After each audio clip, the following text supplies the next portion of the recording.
Yan ba ang ipon mo para sa kasal ninyo ni Elsie, anak? Oo, Chang eh. Kala ko kasi makakaipon pa ako. Bakit? May nangyari ba? Ah, dahil ba ito sa mga biro namin sa inyo? Hindi o, Chang. Kanina ko kasi, Chang, nung kasama ko si Elsie, bigla na lang ko sumakit yung tiyan niya eh. Kaya sinugod ko siya sa ospital. Sabi ko kasi ng doktor, kapag daw pinatagal pa daw namin, mahihirapan daw magbuntis si Elsie.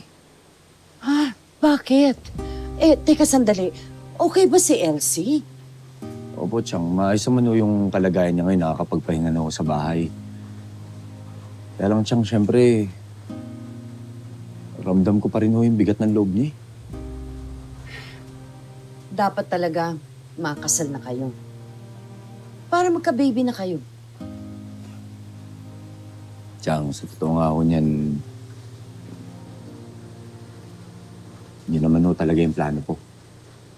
Napakasalan siya. Kaya lang ho, paano naman ho mangyayari yung kasal na yun kung ito lang ho naipon ko? Ano ka ba naman, anak? Hindi naman kailangan magarbo.